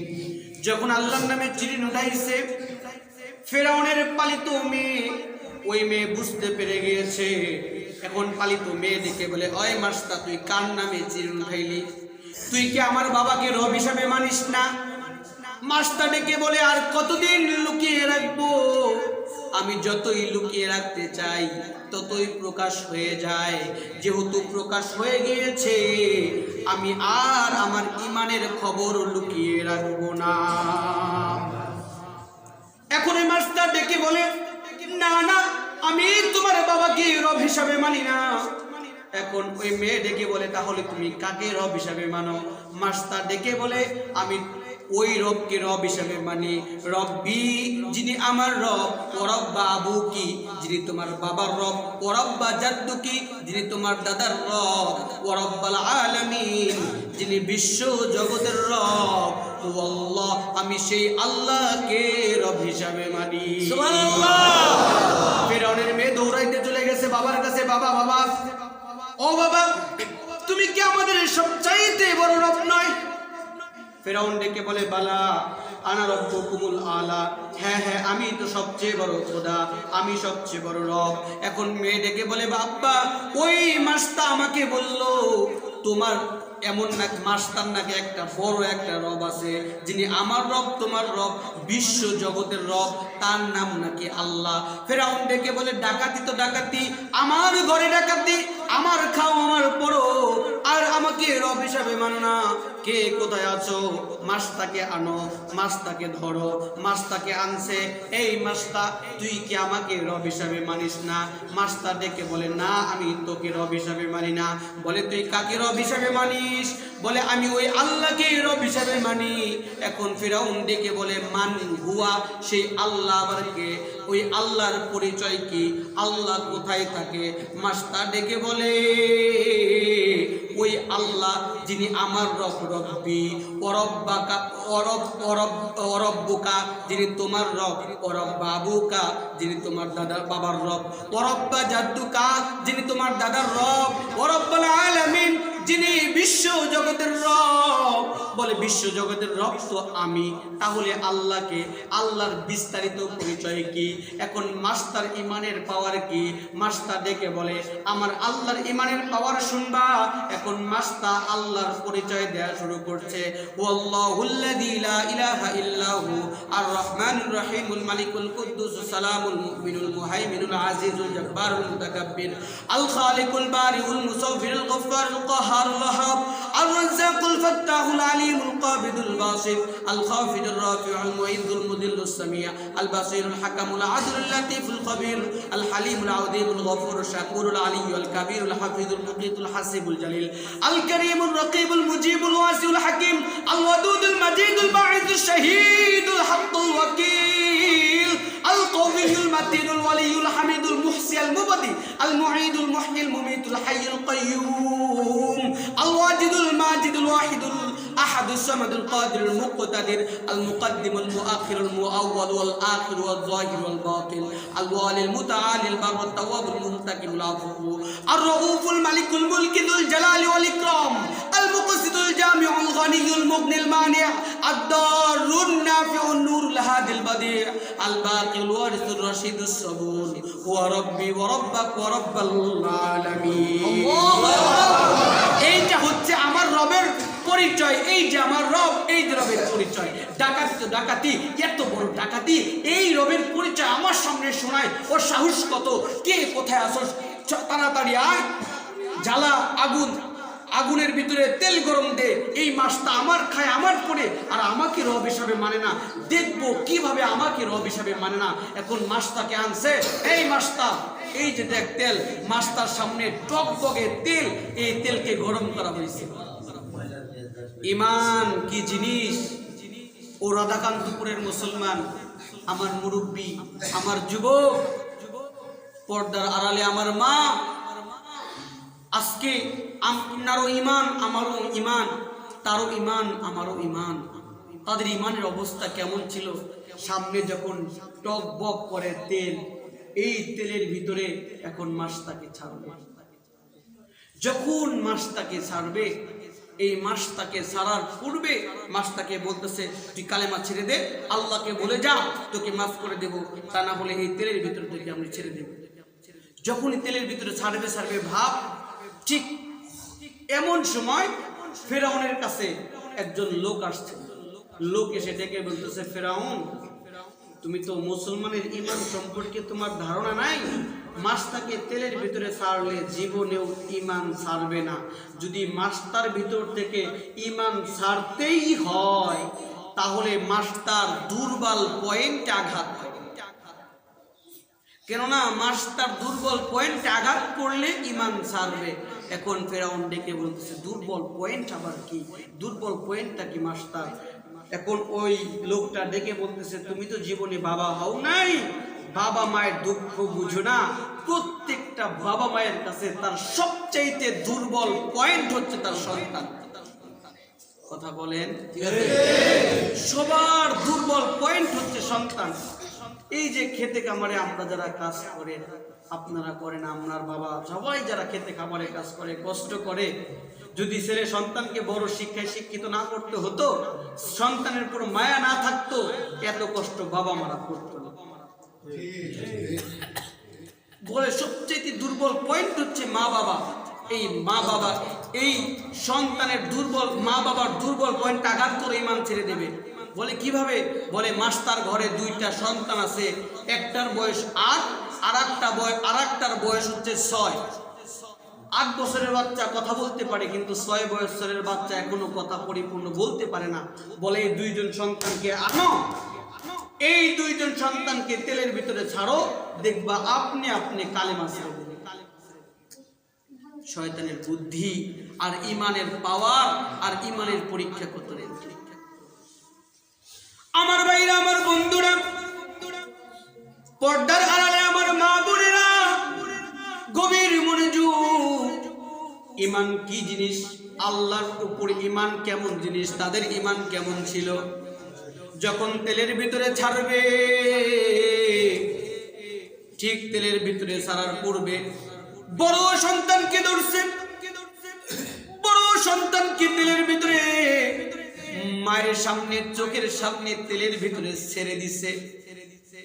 মায়ের কলিজা কাটা, নারী কাটা ধন মায়ের চোখের সামনে যখন সন্তানকে তেলের ভিতরে ছেড়ে দিছে, কিতাবের ভিতরে লিখছে এমন টকবকে আগুন, এমন টকবকে তেল, তেলের ভিতরে ছাড়ার সঙ্গে সঙ্গে সন্তানের হাড্ডি মাংস আলাদা হয়ে গেছে, শুধু কঙ্কাল দেখা যাচ্ছে। একজন মা কিভাবে সন্তানের এই বিরহ সহ্য করবে? মা সহ্য করতে পারে নাই, মা ঝরঝর করে চোখের পানি ছেড়ে দিয়েছে। আল্লাহকে ডেকে বলে, মা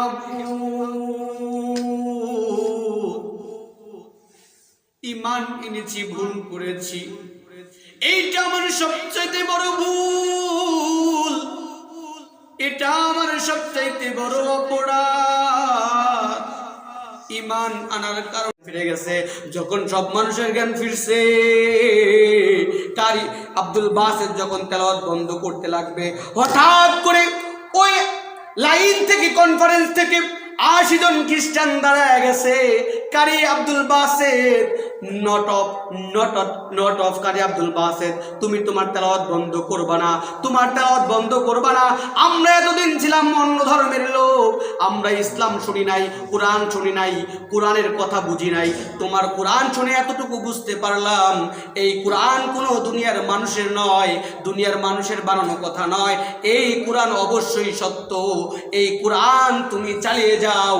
যখন কারি আব্দুল বাসেত বন্ধ করে দিয়েছে, 80 জন যুবক দাঁড়িয়ে কারি আব্দুল বাসেতকে ডেকে বলে, কারি আব্দুল বাসেত, যদিও এতদিন ছিলাম আমরা অন্য ধর্মের লোক, আজকে থেকে তোমার হাতে কালিমা পড়ে মুসলমান হয়ে গেলাম।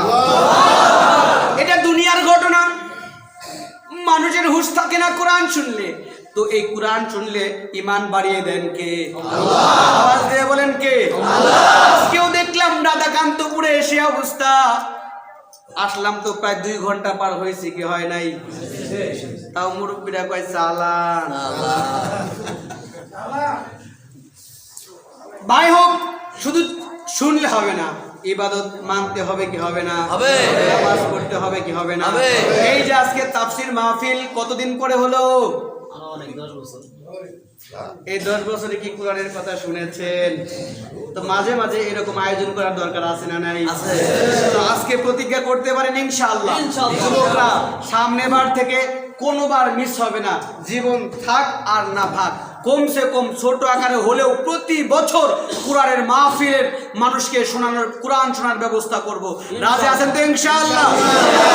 আল্লাহ কবুল করেন, জিকির করেন লা ইলাহা ইল্লাল্লাহ লা ইলাহা ইল্লাল্লাহ লা ইলাহা ইল্লাল্লাহ লা ইলাহা ইল্লাল্লাহ লা ইলাহা ইল্লাল্লাহ লা ইলাহা ইল্লাল্লাহ।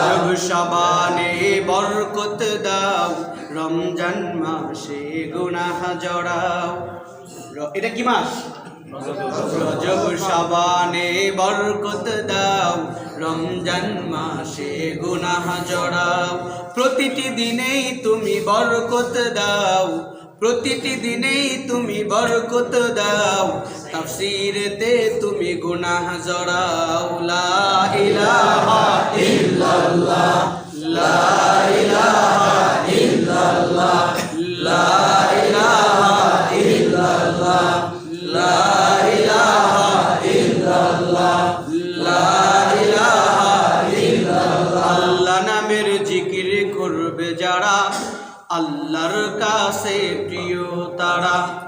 আল্লাহ নামের জিকির করবে যারা, আল্লাহর কাছে প্রিয় তারা। আল্লাহর কাছে প্রিয় যারা, জান্নাতে প্রবেশ করবে তারা।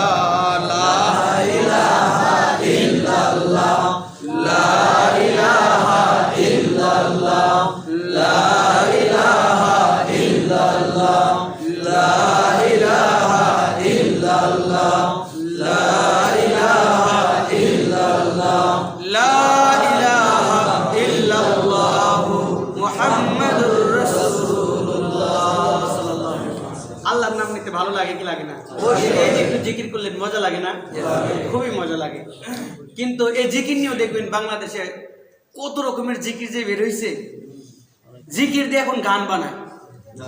কি কোন আপনার এইদিকে বান্নায় কোনো খালি গান নাকি? হিন্দু বাড়িতে জিকির চলে। কত সুন্দর জিকির, লা ইলাহা ইল্লাল্লাহ। আমার দেখবেন একদল আছে এত সুন্দর সুন্দর জিকিরটা রে, আল্লাহর নাম তো নাই। কত রকমের যে জিকির করে, দাঁড়ায় খাড়ায়, ওরে বাবারে জিকির। বট বৃক্ষের নিচে গেলাম, ছায়া পাই বাহন ডাল ভাঙ্গি আহার উদরনাগে, আপন করুন দোষের সঙ্গে তোমরা লাইগান অঙ্গ মনে লায়ু রিয়া যাইতাম ভাঙ্গা বাড়ি ঘর সেই তোর লাইগা।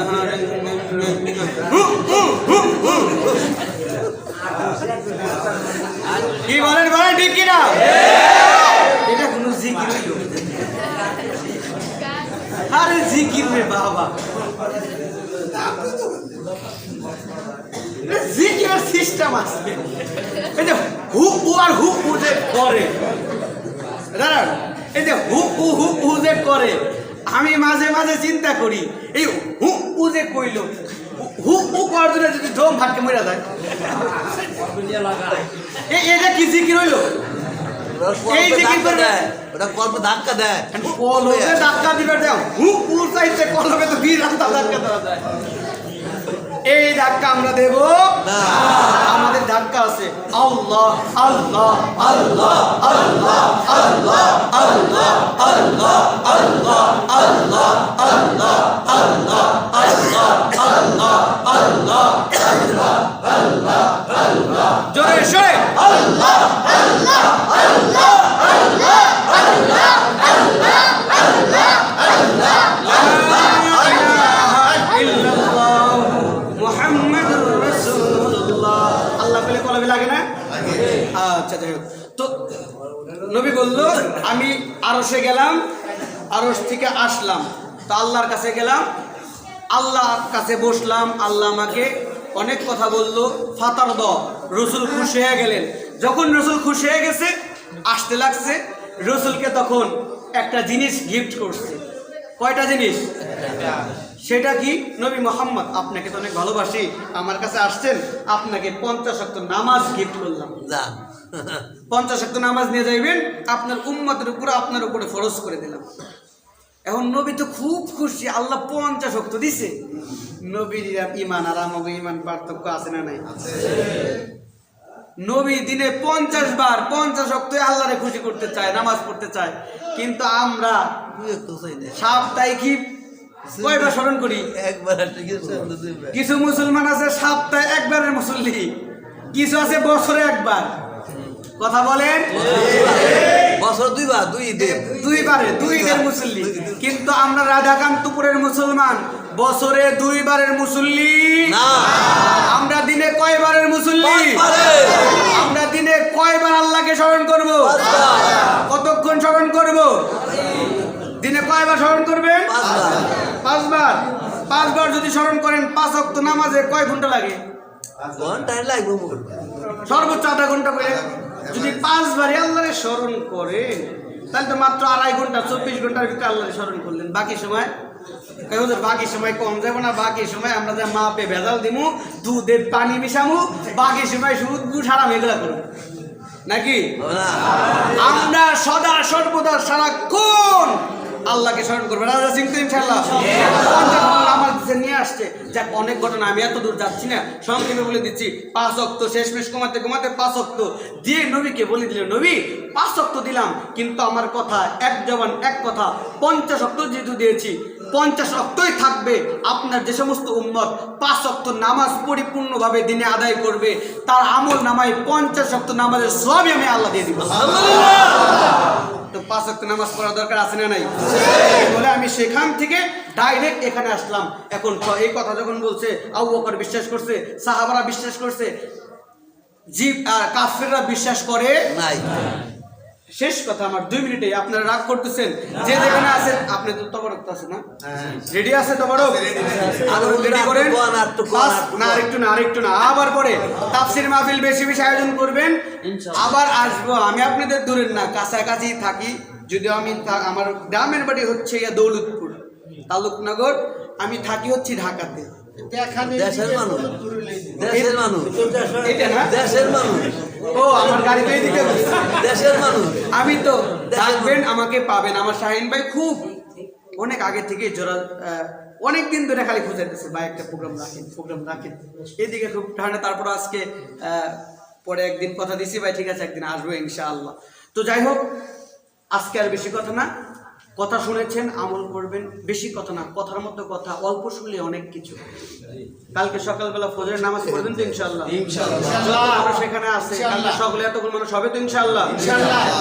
আর কালকে যদি আমার দূরে মাহফিল না থাকতো, ফজরের নামাজ পড়ে দেখতাম যে তো যখন আসছে আবু জেহেল বিশ্বাস করতেছে না, সব রেডি করেন, আমরা এখনই চলে যাব দোয়ায়। আবু জেহেল বিশ্বাস করে না, শুনেন 2 মিনিট আমার ফিনিশিং দেই, 2টা মিনিটে ফিনিশিং। আবু জেহেল বিশ্বাস করে না যে তুমি যে কইলা ঠিক আছে, সব মানছি, সব কথা বিশ্বাস করুন, একটা প্রমাণ দিলে। কি প্রমাণ? আমরা এতটুকু শিওর, তুমি জীবনে ফিলিস্তিনে যাও নাই, বাইতুল মুকদ্দাসে যাও নাই। তুমি যদি কইতে পারো বাইতুল মুকদ্দাসে কয়টা দরজা আছে, কয়টা জানলা আছে, তাইলে আমরা তোমার কথা বিশ্বাস করব। কথা কি বুঝছেন? এখন আপনি করতো হঠাৎ করে যদি আমি জিজ্ঞেস করি, এখন গুনবেন না, ও আপনার মসজিদ তো আবার ছোট, কয়টা জানলা আছে, তাই তো কইতে পারবেন না। 2 মিনিট দেরি করা লাগবে।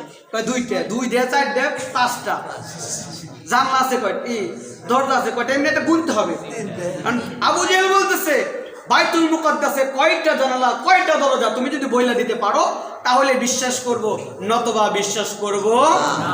এখন নবী মুহাম্মদ খুবই চিন্তায় পড়ে গেল, এইবার কিভাবে কি এখান থেকে প্রমাণ দেয়া যায়। এখন প্রমাণ কিভাবে দেবে? সঙ্গে সঙ্গে নবী মুহাম্মদ চোখটা বন্ধ করে আল্লাহকে ডেকে বলে, আল্লাহ এখন যদি প্রমাণ না দিতে পারি, ইসলাম ধর্ম মিথ্যা হয়ে যাবে, আমি লজ্জিত হব। আমার লজ্জা বড় লজ্জা না, মুসলমানদের লজ্জা। আল্লাহ গো, তুমি আমাকে দেখাইছো বাইতুল মুকদ্দাস, বাইতুল মুকদ্দাসে তুমি আমাকে নিয়েছো, 80 দিনের রাস্তা পার করেছো, গ্র্যাভিটি বার করে তোমার আসমানে নিয়েছো। আল্লাহ গো, তুমি যেভাবে এই কুদরতি মুআজিজা যেভাবে সম্ভব করেছো, আজকে তুমি আমার সম্মানটা, তুমি ইজ্জতটা রেখে দাও। যখন নবী দোয়া করেছে, সঙ্গে সঙ্গে জিবরাইল আসছে। জিবরাইল এসে নবীকে ডেকে বলে, নবী আপনি চিন্তা করেন কেন? চিন্তার কোনো কারণ নাই। এই যে নবী যখন চোখ বন্ধ করা, জিবরাইল বলে চোখটা বন্ধ রাখবেন, চোখটা খুলবেন না। আল্লাহ জিবরাইলকে পাঠাইছে, জিবরাইল আমার নবীর ইজ্জতের প্রশ্ন, আমার নবীর ইজ্জত মানে আমার আল্লাহ তাআলার ইজ্জত। ও জিবরাইল দেরি করো না, ওই বাইতুল মুকদ্দাসটা তোমার হাতের ভিতরে নিয়ে নবী মুহাম্মাদের কাছে যাও। নবী মুহাম্মদকে দেখে বলে চোখ বন্ধ রাখেন। এই যে দেখেন আপনার সামনে আমি কুদরতিভাবে বাইতুল মুকদ্দাসটা সেট করে দিলাম। এখন বাইতুল মুকদ্দাসে কোথায় কি আছে দেখেন, আর কাফেরদেরকে বর্ণনা করে। নবী মুহাম্মদ দেখে বলে বামে একটা, ডাইনে একটা, ওইদিকে একটা, ওই পাশে ওই জানলাটা একটু জাম আছে, আবার ঘরে ঢোকার সময় কারো একটা কার্পেট আছে, আবার এই পাশে সিকুরের সমস্যা আছে। যা যা সমস্যা সব নবী খুলে খুলে বর্ণনা করে দিচ্ছে। নবীর তো কোনো কষ্ট হচ্ছে না, কেননা নবী তো ডাইরেক্ট লাইভ তাকে দেখাচ্ছেন কে? আল্লাহ লাইভ দেখাচ্ছে। তখন আবু জেহেল পরীক্ষা করার পরে দেখে না, মুহাম্মদ যে কয়টা কথা বলেছে সবগুলো কথা সত্য। আল্লাহু আকবার বলেন। ফাতারদা, আমার রাসূল খুশি হয়ে গেলেন। তো এই 5টি খুশি আল্লাহ পাক রব্বুল আলামিন রাসূলকে করিয়েছিলেন। তো আজকে সূরা দোহার মূল আলোচ্য বিষয় আমরা পেলাম, আল্লাহ পাক রব্বুল আলামিন নবীকে এত ভালোবাসেন যে আমার নবী যেখানে আপসেট থাকেন, যেখানে নিরাশ থাকেন, আমার নবীকে খুশি করেন কে? আল্লাহ। আমরাও যদি আল্লাহকে ভালোবাসি, নবীকে ভালোবাসি, আমাদের সব দুঃখ দূর করবেন কে? আল্লাহ। আমাদেরকে খুশি করবেন কে? আল্লাহ। আল্লাহ পাক রব্বুল আলামিন আমাদের সব দুঃখ দূর করে দিক। আমিন। আল্লাহ পাক রব্বুল আলামিন আমাদেরকে কবুল করুক। আমিন। আল্লাহ এই রাধাকান্তপুর গ্রামটাকে কবুল করুক। আমিন। পর্দার আড়ালের মা বোনদেরকে কবুল করুক। আমিন। আল্লাহ পাক রব্বুল আলামিন এই মহল্লাকে দ্বীনের জন্য কবুল করুক। আমিন। আল্লাহ পাক রব্বুল আলামিন এই যুবক ভাইদেরকে কবুল করুক। আল্লাহ মুরব্বি বাবারা যারা গভীর রাত, একটা মানুষও ঘুমায় নাই, একটা যুবকও ঘুমায় নাই, যারা চাতক পাখির ন্যায় এই কোরআনের কথাগুলো শুনলো, আল্লাহ এই কোরআনের খাতিরে মাবুদও কাল কিয়ামতের দিন ময়দানে মাহশারে আমাদেরকে এই মাহফিলটা উপলক্ষে, মাহফিলটাকে আমাদের নাজাতের ওসিলা বানিয়ে দাও। আল্লাহ আমরা যারা এখানে একত্রিত হয়েছি, আমরা সবাই যেন কাল কিয়ামতের দিন জান্নাতের ভিতরে জান্নাতের মেহমান হয়ে আমরা যেন একত্রিত হতে পারি। আল্লাহ সেই তৌফিক দান করুক সকলে। আল্লাহ এই মাহফিল ইন্তেজাম কমিটিকে কবুল করুক। আল্লাহ বিশেষ করে আমাদের শাহিন ভাই খুব কষ্ট করেছে, অনেক যোগাযোগের মাধ্যমে আনছে, শাহিন ভাইকে কবুল